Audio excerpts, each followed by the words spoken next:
Hello everyone, welcome to the woman of honour series. ഇന്ന് ഒരു നല്ല ദിവസം എല്ലാവർക്കും നേരുന്നു. ഇന്ന് പൊതുവായി പറയുമ്പോൾ പുത്തൻ ഞായറാഴ്ച, പൊതു ഞായറെന്നൊക്കെ പറയുന്ന ദിവസമാണല്ലോ. നമ്മുടെ കർത്താവായ യേശു ക്രിസ്തു ഉയർത്തെഴുന്നേറ്റതിന് ശേഷം തൻ്റെ ശിഷ്യന്മാർക്ക് പ്രത്യക്ഷപ്പെട്ടതായിട്ടുള്ള കാര്യങ്ങൾ നമ്മൾ യോഹന്നാൻ്റെ സുവിശേഷം 20-ാം അധ്യായത്തിലും 21-ാം അധ്യായത്തിലുമായി വായിക്കുമ്പോൾ കർത്താവ് അവർക്ക് 3 പ്രാവശ്യം പ്രത്യക്ഷപ്പെട്ടതായിട്ട് നാം കാണുന്നു. ഒന്നാമതായി അവർ ഭയന്ന് വിറച്ച് മുറിക്കകത്ത് അടച്ചിരിക്കുമ്പോൾ കർത്താവ് അവരുടെ മധ്യത്തിൽ പ്രത്യക്ഷപ്പെട്ടിട്ട് നിങ്ങൾക്ക് സമാധാനം എന്ന് പറഞ്ഞ് അവരെ ആശ്വസിപ്പിക്കുന്ന കർത്താവ്. അപ്പോൾ നമ്മളിൽ കൂടുതലായി നോക്കുകയാണെങ്കിൽ കർത്താവിൻ്റെ കഷ്ടാനുഭവത്തിലോ അല്ല അവൻ്റെ മരണത്തിലോ എല്ലാം എപ്പോഴൊന്നും ശിഷ്യന്മാർ ചേർന്ന് നിൽക്കുക, അവനോടൊപ്പം ആയിരിക്കാനൊന്നും അവരെ കൊണ്ട് സാധിച്ചില്ല. യഹൂദന്മാരെ ഭയന്ന് അവരെയും പിടിച്ച് തൂക്കിലാക്കുമോ അല്ല അവരെയും കൊന്നുകളയുമോ എന്ന് ഭയന്നിട്ട് അവർ ഭയന്ന് മുറിക്കകത്ത് വാതിലടച്ച് കഴിയുമായിരുന്നു. അതുമാത്രമല്ല, അവർക്ക് വലിയ നിരാശയുണ്ടായിരുന്നു. അവർക്കൊന്നും ചെയ്യാൻ പറ്റിയില്ല. ഇനി അവരുടെ ഭാവി എന്താവും എന്നുള്ളത് അവർ പറഞ്ഞതൊന്നും സാധിച്ചില്ല. കർത്താവിൻ്റെ വചനത്തിൽ വിശ്വസിച്ച് കർത്താവിൻ്റെ പ്രവൃത്തിയിൽ വിശ്വസിച്ച് കൂടെ നടന്ന് 3 വർഷം കഴിഞ്ഞിട്ടും അവർക്ക് അവൻ്റെ സീരിയസ്നെസ് ഒന്നും ഉള്ള പോലെ ഉൾക്കൊള്ളുവാൻ സാധിക്കാതെ നിരാശയിലായിട്ട് അവർ യഹൂദന്മാരെ പേടിച്ച് വാതിലടച്ചിരിക്കുക യേശു വന്ന് നടുവിൽ നിന്നുകൊണ്ട് നിങ്ങൾക്ക് സമാധാനം എന്ന് അവരോട് പറഞ്ഞു.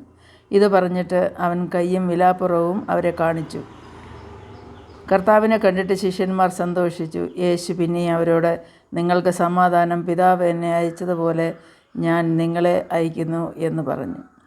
ഇങ്ങനെ പറഞ്ഞ ശേഷം അവൻ അവരുടെ മേൽ ഊതി അവരോട് പരിശുദ്ധാത്മാവിനെ കൈക്കൊള്ളുവീൻ. ആരുടെ പാപങ്ങൾ നിങ്ങൾ മോചിക്കുന്നുവോ അവർക്ക് മോചിക്കപ്പെട്ടിരിക്കുന്നു, ആരുടെ പാപങ്ങൾ നിർത്തുന്നോ അവർക്ക് നിർത്തിയിരിക്കുന്നു എന്ന് പറയുന്നു.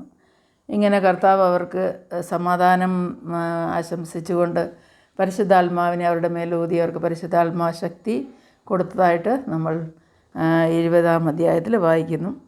ആ സമയത്ത് അവരുടെ കൂടെ ദിദിമോസ് എന്ന് പറയുന്ന തോമസ് ഉണ്ടായിരുന്നില്ല.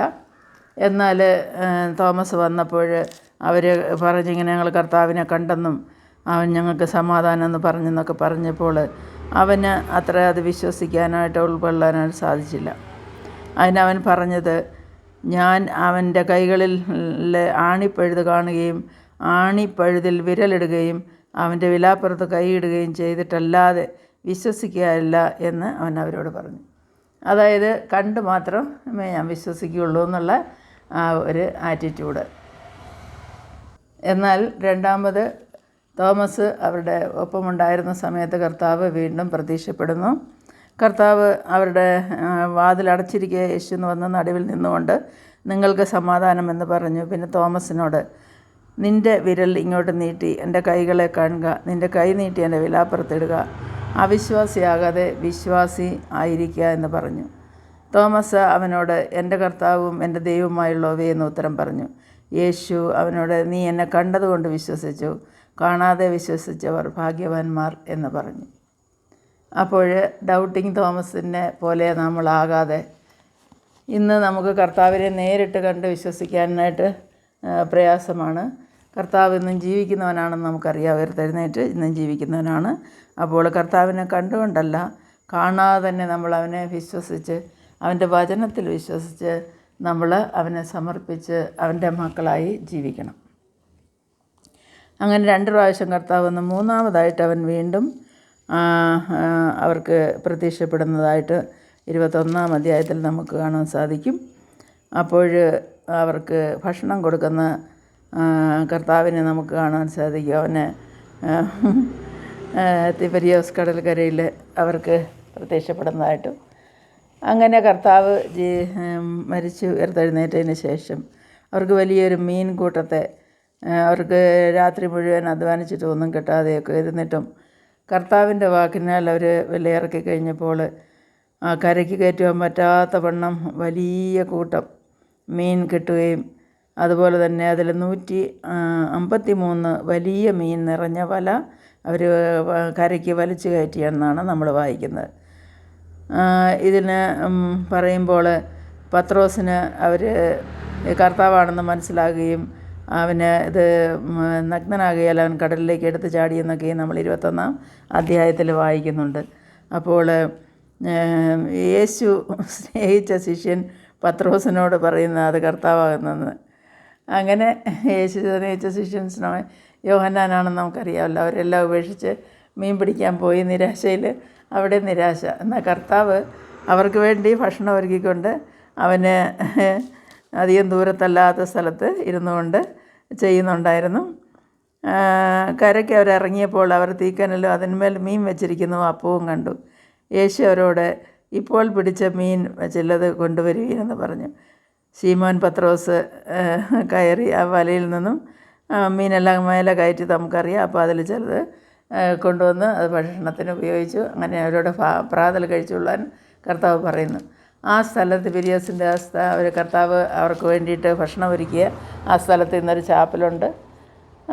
അനേക വർഷങ്ങൾ, ഒരു 15 വർഷത്തിന് മുൻപ് ആ സ്ഥലത്ത് പോകുവാനും അത് കാണുവാനൊക്കെയും എനിക്ക് സാധിച്ചു.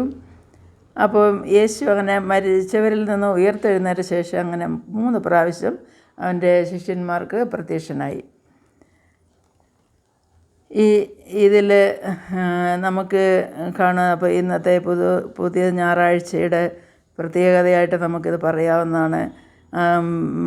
കർത്താവ് അവർക്ക് വീണ്ടും പ്രത്യക്ഷപ്പെട്ട് അവരുടെ സമാധാനപ്പെടുത്തി, അവർക്ക് സമാധാനം കൊടുത്ത് അവരെ പുതിയ ഒരു ജീവിതത്തിലേക്ക്, പുതിയ ഒരു തുടക്കത്തിലേക്ക് നയിക്കുവാൻ വേണ്ടി അവർക്ക് പരിശുദ്ധാത്മാവിൻ്റെ ശക്തിയെ കൊടുത്ത് കർത്താവ് അവരെ അനുഗ്രഹിച്ച് അവരെ വഴി നടത്തിയായിട്ട് നമ്മൾ കാണുന്നു. ഇങ്ങനെ ഉള്ള ഒരു അവസരത്തിൽ നമ്മൾക്ക് ഇന്നത്തെ ദിവസം നമ്മളുടെ ജീവിതത്തിൽ നല്ല കാര്യങ്ങളെ നമുക്ക് ചെയ്യുവാനും നമ്മൾക്കൊരു പുതിയ തുടക്കം, ഒരു പുതിയ ജീവിതം, ഇതുവരെയുള്ളതൊക്കെയും എന്തു തന്നെ ആയിരുന്നാലും ഇനിയുള്ള ആയുസ്, ഇനിയുള്ള ജീവിതം ഓരോ ദിവസവും അവന് വേണ്ടി സമർപ്പിച്ചുകൊണ്ട് മുൻപോട്ട് ജീവിക്കാം. കർത്താവ് എല്ലാവരെയും അനുഗ്രഹിക്കട്ടെ. ദൈവിക സമാധാനം എല്ലാവരോടും കൂടെ ഇരിക്കട്ടെ എന്ന് ആശംസിക്കുന്നു. ഈ വീഡിയോ ഇഷ്ടമായാൽ ലൈക്ക് ചെയ്യാൻ മറക്കരുത്. Bye to all. ബൈ.